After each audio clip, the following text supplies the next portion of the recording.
Shri Ram Narayan Pandey inter college उत्सर संत कबीर नगर में आप लोगों का स्वागत है।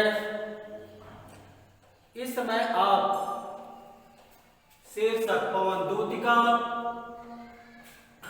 पढ़ रहे हैं, जो कक्षा 12 काव्यांजलि में संकलित है।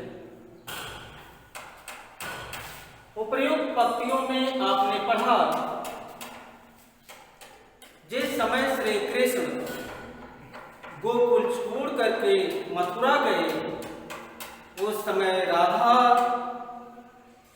उदास होकर अकेले अपने घर में बैठे थे। उनके दोनों नेत्रों से आंसुओं की धारा गिर रही थी, जो पृथ्वी को भिगो रही थी। प्रातःकाल रोशनदान के द्वारा शीतल मंद सुगंध वायु का प्रवेश हुआ और पवन को देख करके राधिका जी का दुख और बढ़ गया। राधिका जी पवन को दूत बनाकर अपने मन की बात को श्री कृष्ण के पास भेजे। प्रस्तुत पद में आप पढ़ेंगे, जो इस पद का प्रसंग होगा। राधिका जी पवन को समझाते हैं, कहती हैं कि हे पवन, मथुरा जाते समय रास्ते में प्राकृतिक सुंदरता तुम्हारे मन को मुग्ध कर लेगी। कहीं ऐसा ना हो कि हमारे दुख को भूल करके तुम उस प्राकृतिक सुंदरता को देख करके, लताओं को देख करके वहां आराम करो। और बताते हैं कि आगे जाओगी तो हमारा दुख तो तुम्हें स्मरण ही है, मैं कितना दुखी हूं। लेकिन यदि रास्ते में कोई दुखी व्यक्ति दिखाई दे तो सबसे पहले उसकी सहायता कर। राधिका अपने दुख को थोड़ा समझते हैं, किंतु दूसरों के दुख को अपने दुख की अपेक्षा बहुत अधिक समझते हैं। यही शिक्षा, यही सीख राधिका पवन को देती है। आइए ले चलते हैं हम आपको उस पद की ओर। थोड़ा आगे सरसराव का धाम सतपुष्प वाला, अच्छे अच्छे बहुद्रुम लतावन सौंदर्यशाली प्यारा वृंदा विपिन मन को मुग्धकारी मिलेगा। आना जाना इस विपिन से मेहमाना न होना। पद संख्या 5 में राधिका पवन को संबोधित करके कहती हैं कि हे बहन पवन, जैसे ही यहां से मथुरा के लिए तुम थोड़ा आगे बढ़ोगी, सरसराव का धाम सतपुष्प वाला, वहां सुंदर सरोवर, उसमें खिले हुए सुंदर सुंदर पुष्प, अच्छे अच्छे बहुद्रुम लतावन सौंदर्यशाली, सुंदर लताएं, प्राकृतिक सुंदरता तुम्हारे मन को मुग्ध कर लेगी। आना जाना इस विपिन से मेहमाना न होना। मेहमान शब्द का अर्थ होता है मोहित, आकर्षक। राधिका जी पवन को संबोधित करके कहती हैं, हे पवन, उस रास्ते में उस प्राकृतिक सुंदरता को देखकर मोहित मत होना। पद संख्या 6 देखें। जाते जाते अगर पथ में क्लांत कोई दिखावे, तो जाके सन्निकट उसकी क्लांतियों को मिटाना, धीरे धीरे परस करके गात उत्ताप खोना, सदगंधों से श्रमिक जन को हर्षितों सा बनाना।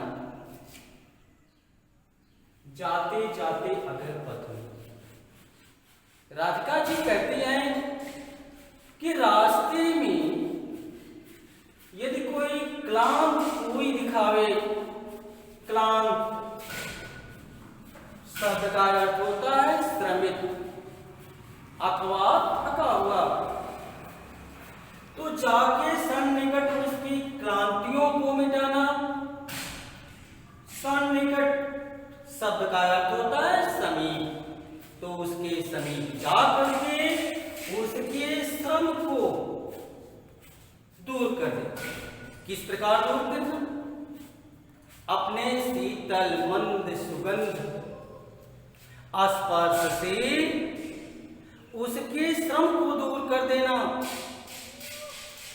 धीरे धीरे परस करके गात उत्ताप खोना। गात शब्द का अर्थ होता है शरीर और उत्ताप शब्द का अर्थ होता है गर्मी। जब भी कोई व्यक्ति रास्ते में चलता है, कोई कार्य करता है, तो उसके शरीर में ताप बढ़ जाता है, यानी वो श्रमित होने लगता है। राधिका जी कहते हैं कि धीरे धीरे परस कर गात उत्ताप होना। ये श्रमित व्यक्ति को देखकर, थके हुए व्यक्ति को देख करके अपने वेग को, अपने गति को धीरे करें, अर्थात शीतल मंद सुगंध स्पर्श से उसे आनंद प्रदान करना, उसके श्रम को दूर कर देना। सदगंधों से श्रमित जन को हर्षितों सा बनाना। अपने सुंदर गंधों से, इन सुगंध से उस श्रमित व्यक्ति को, थके हुए व्यक्ति को हर्षितों सा बनाना, उसके अंदर उसे प्रसन्न कर देना, उसे आनंदित कर देना, जिससे उसका दुख दूर हो जाए। पद संख्या 7 देखें। लज्जाशीला पथिक महिला जो कहीं दृष्टि आए, होने देना विकृत वसना, तोन तू सुंदरी को जो थोड़ी भी श्रमित वह हो, गोद ले श्रांति खोना, होठों की और कमल मुख की म्लानताएं मिटाना। लज्जाशीला पथिक महिला जो कहीं दृष्टि आए, राधिका जी पवन को संबोधित करके कहती हैं, हे बहन पवन, मथुरा जाते समय मार्ग में यदि कोई स्त्री दिखाई दे तो होने देना विकृत वसना, तो न तो सुंदरी को, तो अपना वेग कम कर देना। यदि तेज चलोगी तो स्त्री का वह वस्त्र अस्त व्यस्त हो जाएगा, जिसे उससे उस स्त्री को अपार कष्ट होगा। जो थोड़ी भी श्रमित वह हो, गोद ले श्रांति खोना। और यदि वह स्त्री श्रमित हो रही है, उसके ललाट पर पसीने की बूंदें छलक रही हैं, तो उसे स्पर्श करना, उसे शीतलता प्रदान करना, होठों की और कमल मुख की म्लानताएं मिटाना।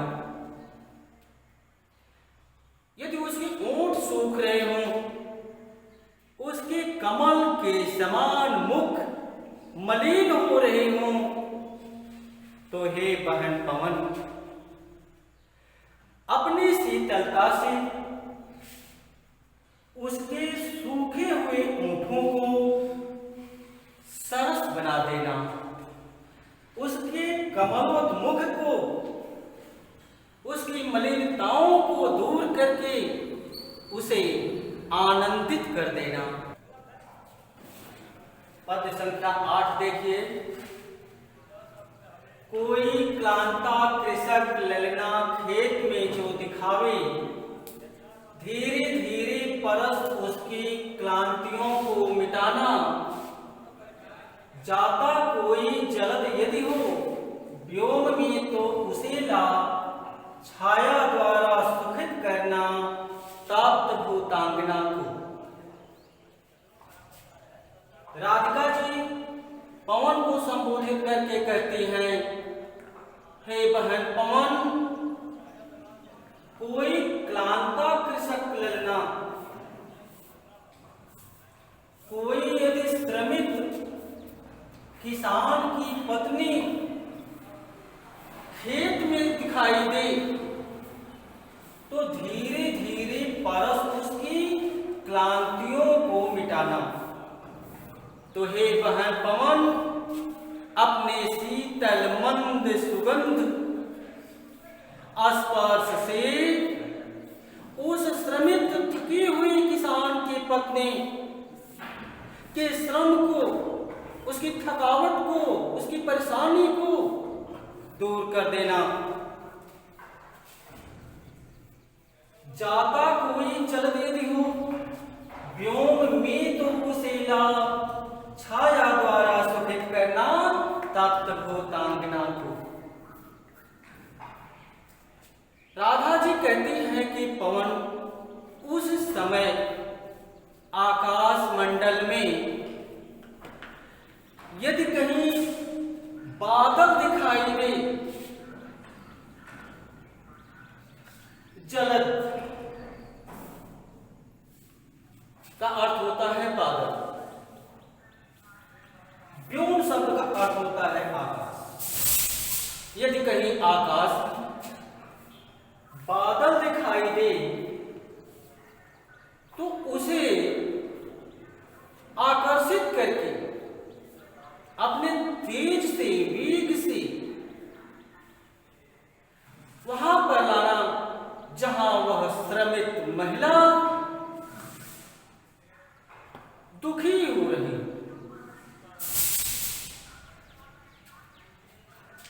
छाया द्वारा सुखित करना तप्त भूतांगना को। भूतांगना शब्द का अर्थ होता है स्त्री, और तप्त शब्द का अर्थ होता है गर्मी, गर्मी से व्याकुल। उस बादल को लाकर के छाया करके उस किसान के पत्नी को आनंदित कर देना। यहां राधा की हृदय का भाव बड़ा ही मनोरम है।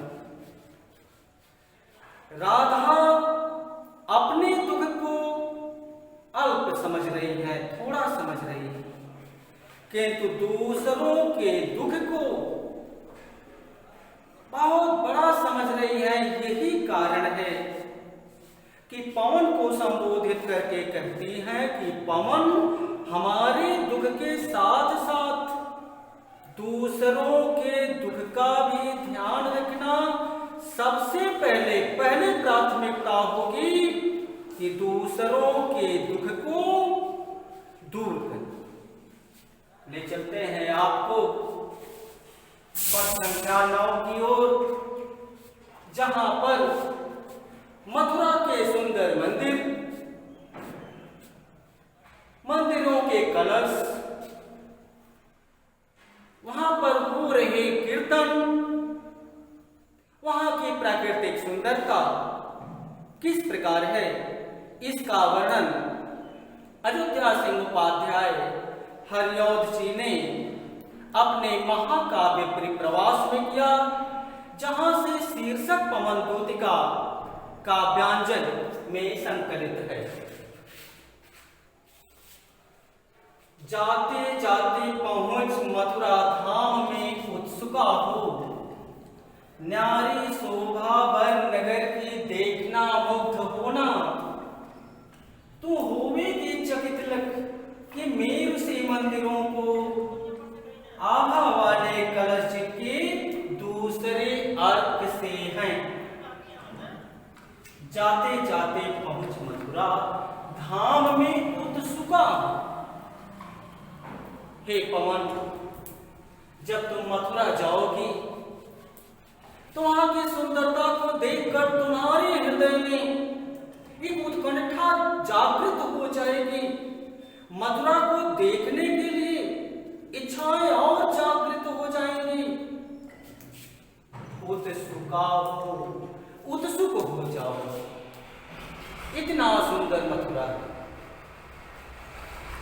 न्यारी शोभा बाल नगर की देखना मुग्ध होना। वर शब्द का अर्थ होता है श्रेष्ठ। वर शब्द का अर्थ होता है श्रेष्ठ। न्यारी शोभा वर नगर की देखना मुग्ध होना। राधिका कहते हैं कि मथुरा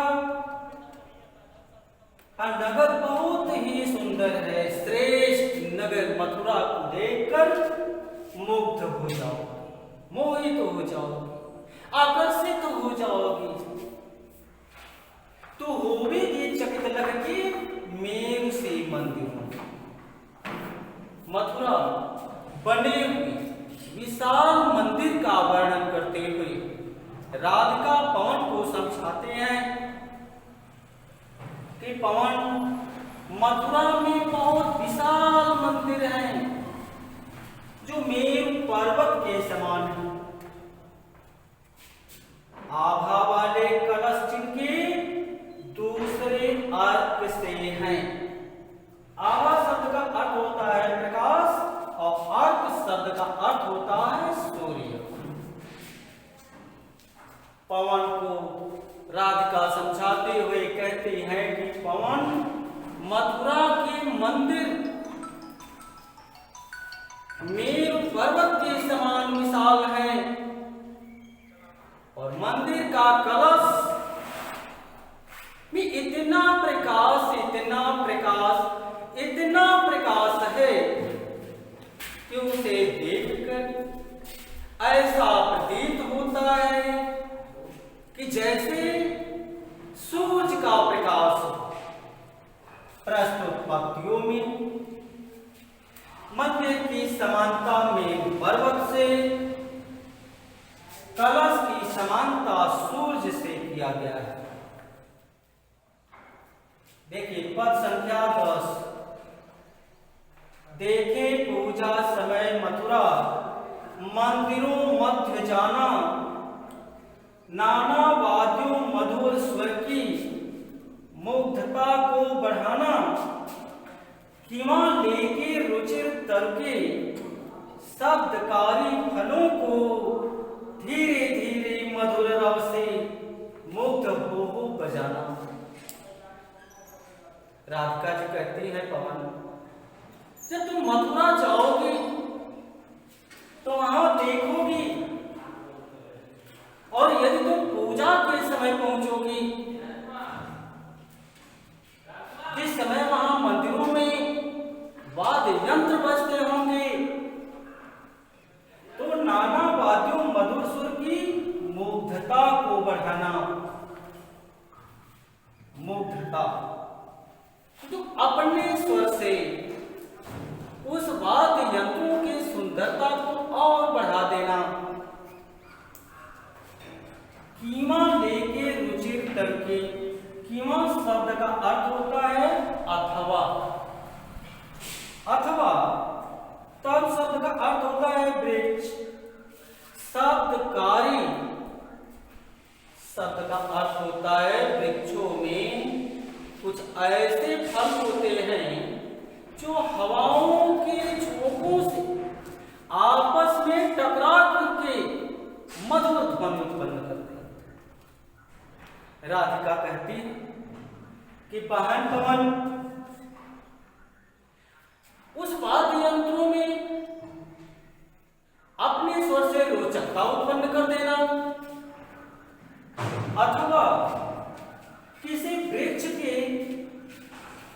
करने वाले वृक्षों को अब आपस में इस प्रकार से टकराना,